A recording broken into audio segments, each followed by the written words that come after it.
अपने झोली में डाल लेते थे कि चलो एक दाना मांगने से मिलता है। उस समय हमारी बहुत कम आयु थी, छोटे से थे। चूंकि दाना पानी बंद हो गया था, गांव के लोगों ने बंद कर दिया, तो भीख मांगना ही, ब्राह्मण का धन केवल भिक्षा। ब्राह्मण क्या करता है? केवल भीख मांग सकता है। ब्राह्मण के लिए हल चलाना वर्जित है, ब्राह्मण हल नहीं चला सकता, तो हल चला नहीं सकते थे। मजदूरी कर नहीं सकते थे, क्योंकि बहुत ज़्यादा मजदूरी का भी स्कोप नहीं था, मजदूरी कहाँ बहुत ज़्यादा थी। ब्राह्मण शरीर था, मजदूरी भी नहीं हो सकती थी, एक ही ऑप्शन था, भीख मांगना। भीख मांग कर अपना गुजारा करते थे। और उसके बाद जब सत्य को नहीं छोड़ा, जिन्होंने हाथ पकड़ के घर से निकाला, उनके बारे में कभी आज तक हमने कभी ये नहीं सोचा कि इनका कोई नुकसान हो। आज भी यही दुआ निकलती है कि विधाता उन लोगों का सदा भला करना जिन लोगों ने भले हमारे साथ बुरा किया, पर उनका भला होना चाहिए। हमारा बुरा हुआ तो क्या हुआ, पर जब हम सबके साथ अच्छा करते हैं ना मेरी माँ, तो हमारे साथ विधाता बुरा, हाँ ईश्वर के घर देर लग सकती है माँ, अंधेर नहीं है। देर हो सकती है, अंधेर नहीं हो सकती। इसलिए मैं विश्वास करता हूं कि जीवन में भगवान पर विश्वास कभी खोना मत। ये जो दास अनिरुद्ध है ना, ये हर प्रकार की कसौटी में पहले ही कस चुका है। इसके बाद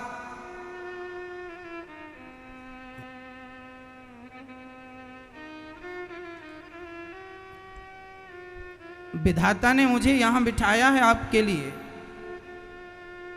जब मैं भीख मांगता था तब मैंने सपना देखा था। एक बार हमारे यहां 4 संत आए। मैं छोटा ही था, घर में माँ अकेली थी, पिताजी नहीं थे। वो 4 संत आए। हमने माँ से कहा कि घर में कुछ साधु लोग आए हैं, वो कह रहे हैं कि भूख लगी है। उस समय हमारे यहाँ खाने का नहीं था कुछ। तब हमें याद है कि माँ ने कहा जल्दी से जाओ, पड़ोस के घर से आटा लेके आ जाओ।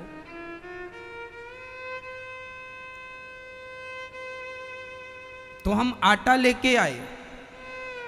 जल्दी से माँ ने उनके लिए रोटी और दाल, सब्जी नहीं हुआ करती थी। सब्जी खाएं, हमारी ऐसी औकात कहाँ, सब्जी बड़े आदमी लोग खाते थे, सब्जी नहीं खाते थे हम लोग। हम तो केवल दाल। दाल कौन सी? मसूर की दाल। मसूर जानते हैं? हमारे यहाँ तुअर की दाल, जिसे राहर की दाल कहते हैं।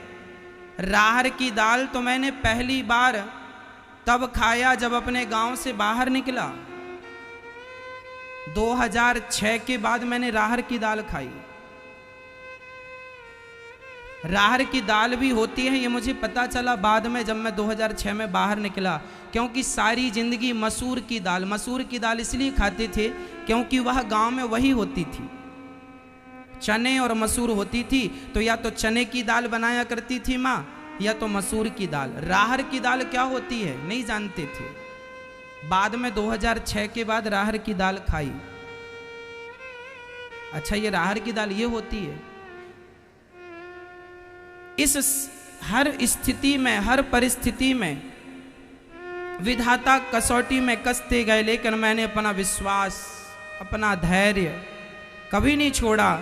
जब वो 4 संत द्वार पर आए और माँ ने उनको दाल रोटी बना के दी, थोड़ी सी चटनी बना कर दी, तब छोटा सा था, मन में संकल्प आया, भाव आया कि जब बड़ा होऊंगा ना, ईश्वर सामर्थ्यता देंगे ना, तो जरूर अन्य क्षेत्र चलाऊंगा जहां इन संतों की सेवा कर सकूं। उस परिस्थिति में वो केवल विचार था। मैंने बोला किसी नहीं था, किसी से नहीं था, लेकिन अंदर से एक आवाज थी। देखो, परमात्मा ने उस आवाज को सुनी। और इन बातों को अभी बहुत ज़्यादा नहीं है मेरी माँ, अभी 2021 चल रहा है और मैं 2006 की बात कर रहा हूँ, जब मैं पहली बार वृंदावन पढ़ने के लिए आया। बहुत दूरी नहीं है, अभी वो दिन बहुत दूर नहीं हुए हैं। बिहारी जी ने मेरे मन की वो सारी बातें पढ़ ली, और बिहारी जी ने, देखो, मेरे मन का सपना था कि अन्न क्षेत्र चलाऊंगा, कोई भी द्वार पे आएगा सबको भोजन कराऊंगा, और अच्छे से जो खुद नहीं खाया कभी वो खिलाने की इच्छा रखी, तो बिहारी जी ने वो इच्छा पूरी की। जो मैंने कभी नहीं खाया वो मैं आपको खिलाने की कोशिश करता हूं।